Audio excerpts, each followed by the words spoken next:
armastame ooperit. Me ooperit, me armastame ooperit. Tere tulemast siis tagasi meie ema ooperistuudiosse siin Kuressaare kesklinnas Retrokohvikus. Mina olen endiselt Anneli ja tema on endiselt Heli. Heli, kas sa tead, et ooper on täis üllatusi? Ja näiteks eile päästis üks väike saarlane terve etenduse. Sellest me räägime edaspidi.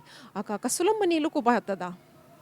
Mul on üks ka väike ooperiga seotud lookene. Eile kohtasin ühte tuttavat noort inimest, kes ütles, et ta pole elu sees ühtegi ooperit näinud, aga nüüd kinkisid sõbrad talle täna õhtuks Sevilla abemeajajale ühe pääsme. Ja see noormees oli pisut murelik, küsis, et kui kaua see etendus kestab. Ma ütlesin 8-11 vähemalt. Kas tõesti nii kaua? Kas kuidagi ei saaks nii, et ma vaataks seda etendust ainult 9-10? Ma ütlesin, et no võib-olla annab seda siiski korraldada, sest mine tea, noor inimene esimest korda ooperis, see on nagu kapaga külma vett pähe ja kaob igaveseks see huvi. Nii et üks noor inimene tuleb täna esimest korda elus katsetama ooperit. Ju me pärast kuuleme, mis sellest saanud on. Aga nüüd edasi tänaste külaliste juurde. Me ooperit ja ooperit, me armastame ooperit. Me ooperit, me armastame ooperit. Ja meie ema ooperistuudiosse on nüüd tulnud külla laulja Helen Lepalan, meie enda Eesti tore, võiks öelda juba maailma nimi. Ütle palun, kus sa praegu laulad? Ma olen praegu ikkagi kanda kinnitanud Eestis, käies siit ka siis, kus vaja laulmas Euroopas, aga tehes ka siin rahvusooperis ja kontserte ja selline on jah hetkel situatsioon. Mina mäletan sinu etteastet vist 2 või 3 aastat tagasi ooperikaalalt siin samas Saaremaa ooperipäevadel esines Helen Lepalan. Väga ilus ja mälestusväärne hetk oli. Et kuidas sa ise suhtud Saaremaa ooperipäevadesse? No, minu meelest on see ju väga tore üritus, sellepärast, et ooper võiks ikkagi olla selline kunsti osa, mis võiks ikkagi ausalt öeldes igavesti inspireerida ja see repertuaar on ju niivõrd laiaulatuslik, et sealt leiab ajastule ja ütleme tänapäevasele inimesele sobivat konteksti, nii et selles mõttes ooper võiks olla kogu aeg. Nagu ütles Aarne Mikk, et klassikaline ooper on alati kaasaegne. Tal on, jah, loomulikult on oopereid, millel on väga selline oma ajastule vastav kontekst ja seda nüüd siia tuua või selles ajastusse on suhteliselt raske, aga on olemas alati sellised üldpsühholoogilised ja eksistentsialistlikud teemad, mida siis üks arukas režissöör oskab alati tuua ka tänapäeva ja sellel on alati oma sõnum ka tänapäeva inimesele, nii et igasuguseid variante eksisteerib. Ja. See puudutab ju alati inimeste hinge, kui Butterfly peab oma 3-aastase lapse isaga saatma Ameerikasse, eks ole. Aga täna sina nendel ooperipäevadel laulad Rossinianas. Tähendab, selle kontserdi pealgi on Rossiniana. Kellega koos sa seal esined?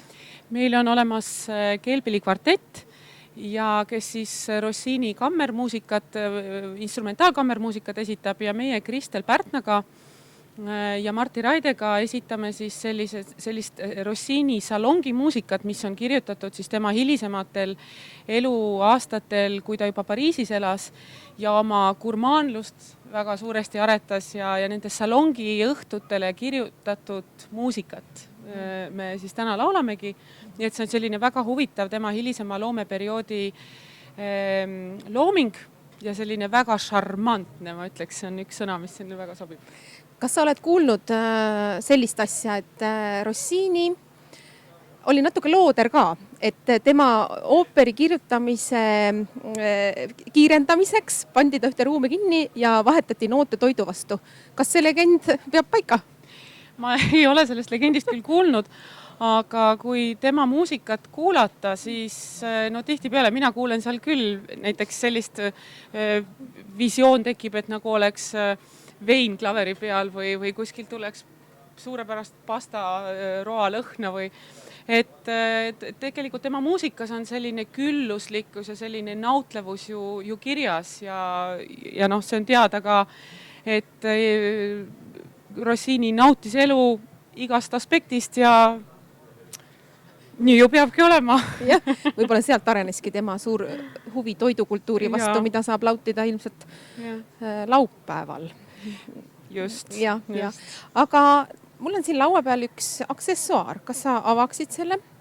Eile oli neid laval väga palju Butterfly etenduses. Võiks selle kohe efektselt. Nüüd ei tule välja. See on teistmoodi.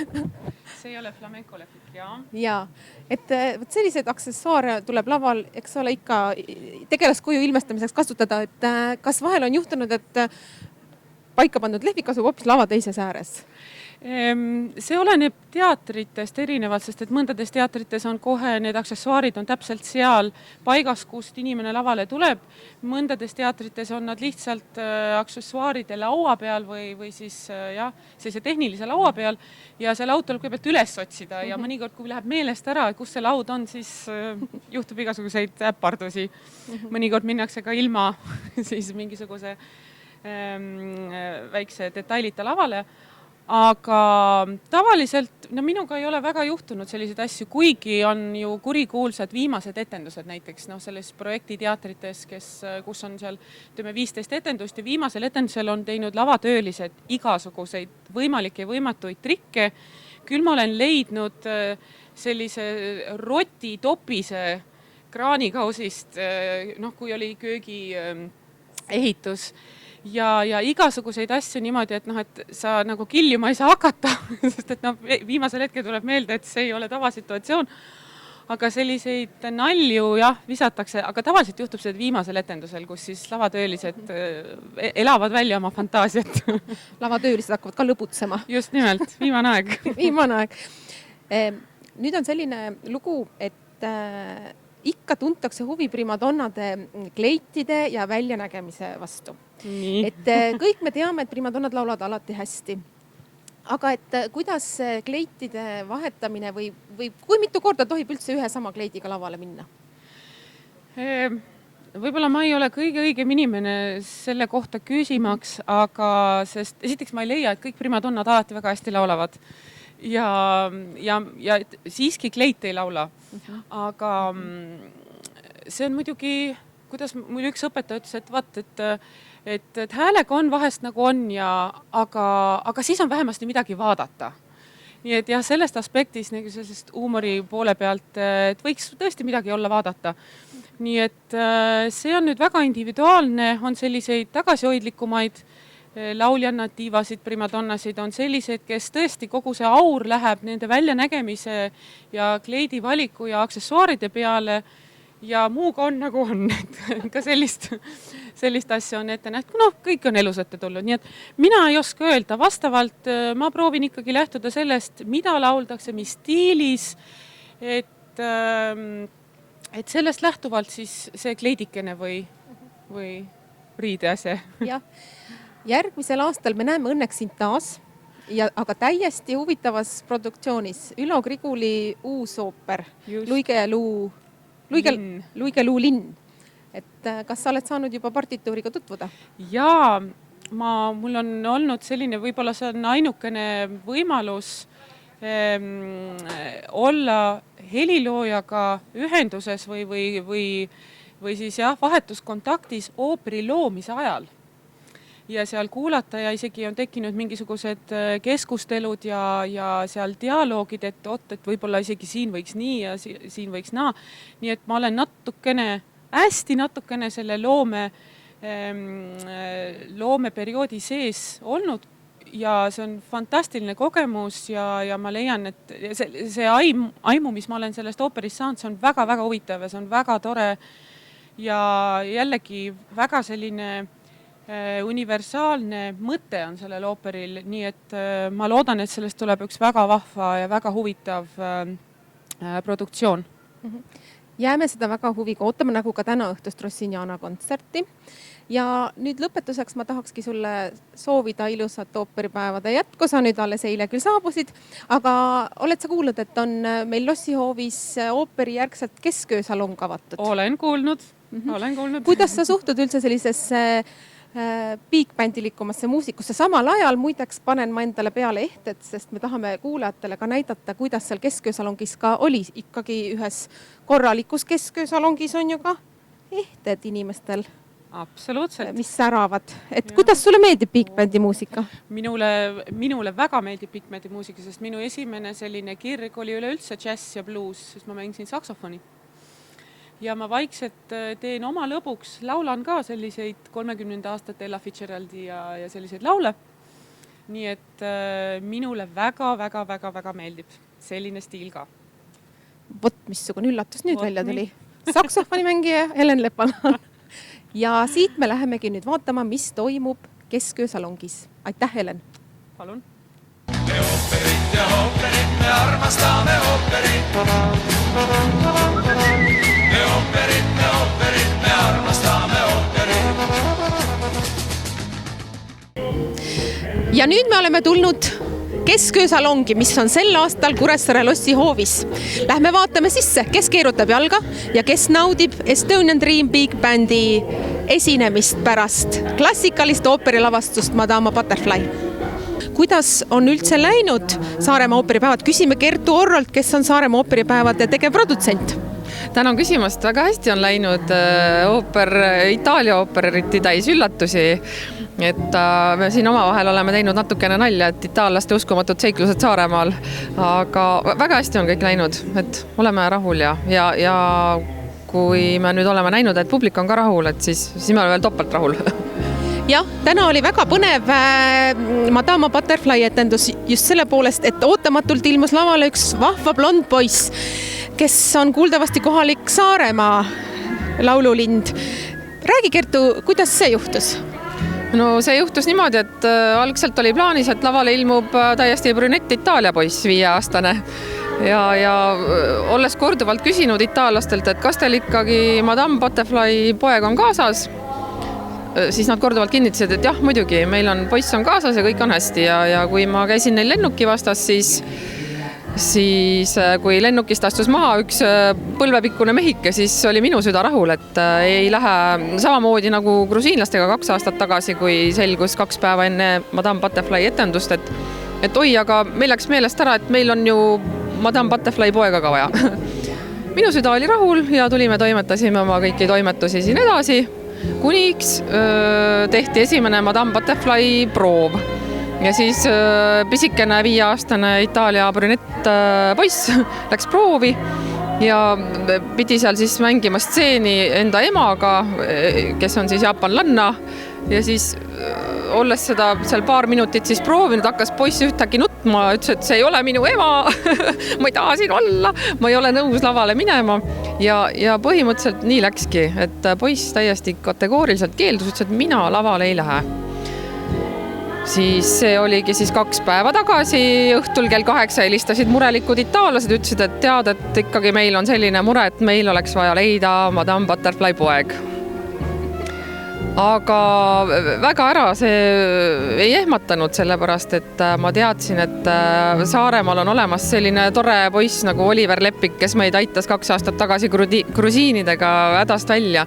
Ja võtsin kiire kõne siis Oliveri emale, et kas Oliver oleks äkki nõus uuesti tulema.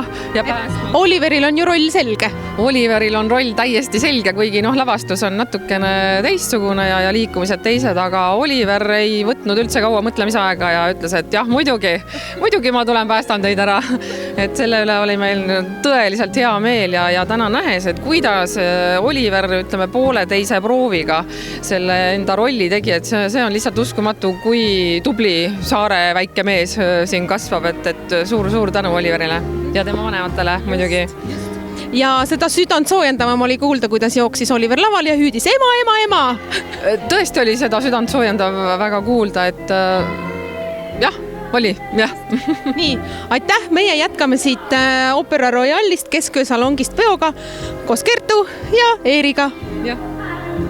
Leidsime siit tantsuplatsilt kohe esimese paari, kelleks olid siis Aune ja Urmas Past. Palun öelge, kuidas selline üritus sobib pärast klassikalist ooperetendust Madama Butterfly? Ooper ilma tantsuta on täiesti mõeldamatu asi. See oleks puhas aja raiskamine ja ja ei oleks poolt seda asja, võib-olla isegi veerandit või kümnendikku mitte. Sest ega tegelikult Saaremaa ooperipäevad on ju kujunenud Eestis nagu perekonna kokkutulekuks. Need inimesed, keda sa võib-olla talve jooksul ei näe, sa näed neid siin. Et eriti kui sa käid aastast aastasse, see on väga hästi korraldatud üritus. No ühelt poolt, eks ole, sa tuled ooperisse alles õhtul, aga päeval sa käid, no täna me käisime Muhu veinitalus näiteks. Sa käid Saaremaa risti põiki läbi, kui sa oled siin see nädal aega. Kui meri oleks sulanud ja soo oleks, käiks ujumas. Selles mõttes käib golfi mängimas, see on no niisugune otsast otsani hästi korraldatud ja positiivne asi, et mu meelest see eestlase minatundele peaks küll hästi mõjuma. Annaks jumal, et sellised inimesi nagu Jüri Leiten oma kambaga oleks rohkem. Õige. Palun öelge, millised on teie muljed ooperist? Ei, ooper on suurepärane, palju aastaid järjest on ju olnud erinevad valikud.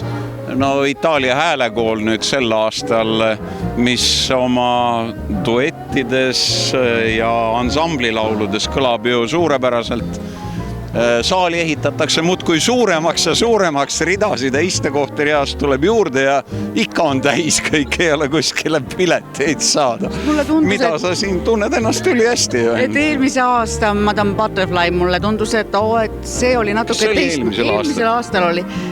Et mulle tundus, et see oli nüüd nagu teistmoodi, kui ma olen mujal näinud, et vau, väga hea, aga täna ma olen peaaegu et sõnatu. Ja me läheme siit tagasi oma külalise juurde meie ema ooperistuudiosse Retrokohvikus. Me ooperit ja ooperit, me armastame ooperit. Me ooperit, me armastame ooperit.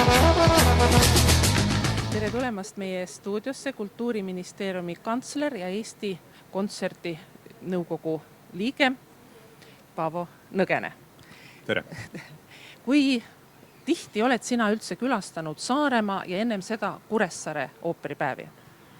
Ma olen külastanud küll, sest et tegelikult nii-öelda Saaremaa ooperipäevade eelkäija ooperipäevade raames olin ma Vanemuise teatris tööl, siis kui Vanemuise teater siin ka ooperipäevadel osales, nii et see aeg läheb tagasi ikkagi sinna 10 ja 11-12 aasta taha, mil ma esimest korda Saaremaal toimuvate ooperipäevadega ise kontaktis olin. Kas nende aastate jooksul on kujunenud sul ka mingisugune nagu üldmulje või üldteadmine nendest päevadest, mida sa tahaksid nagu teistega ka jagada? No esiteks ooperipäevad on aegade jooksul väga palju muutunud. Et väga tänuväärne on see, et kunagi selline algatus üldse Saaremaal alguse sai. Nüüd on ta aastate jooksul kindlasti arenenud edasi selles suunas, nagu kõik maailmas toimuvad väga kvaliteetsed ooperifestivalid, et püütakse pakkuda publikule parimat kvaliteeti väga erinevate teatrite esituses. Repertuaar on ju ooperimaailmas suhteliselt sarnane, juba 400 aastat mängitakse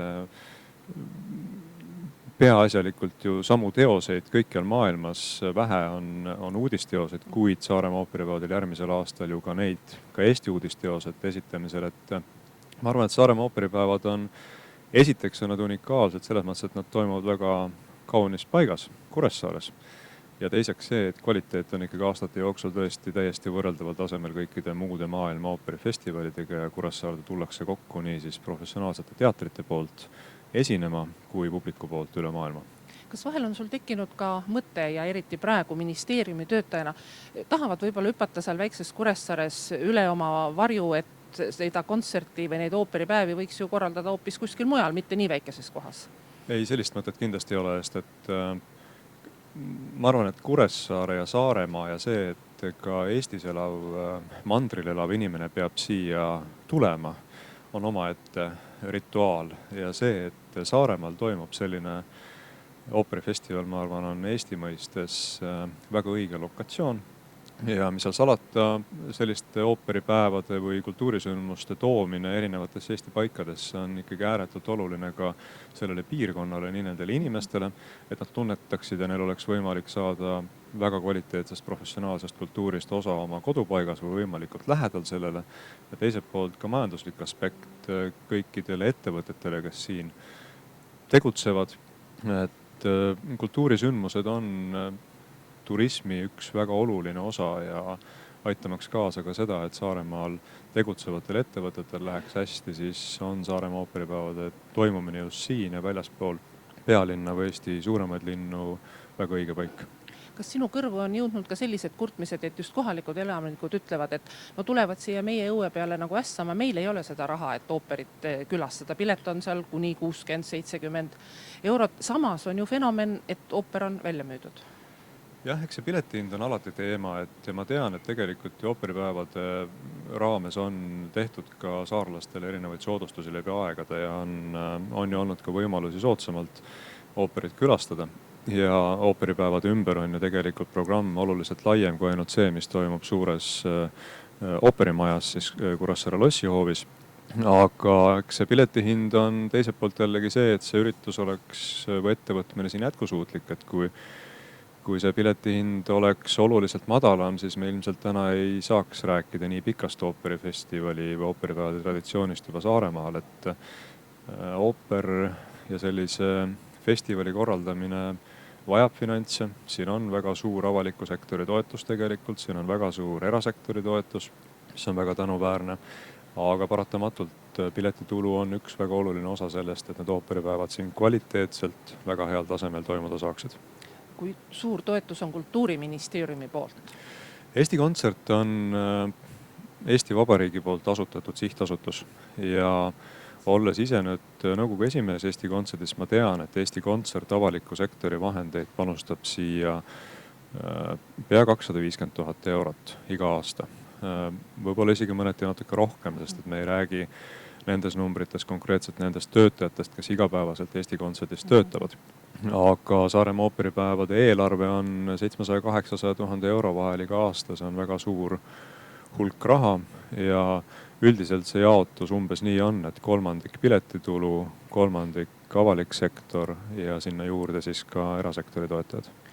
Sellega ooperistuudio selleks suveks lõpetab. Ja tere tulemast järgmistele Saaremaa ooperipäevadele Kuressaares, järgmisel, ülejärgmisel ja nii edasi aastatel. Me ooperit, me armastame ooperit. Me ooperit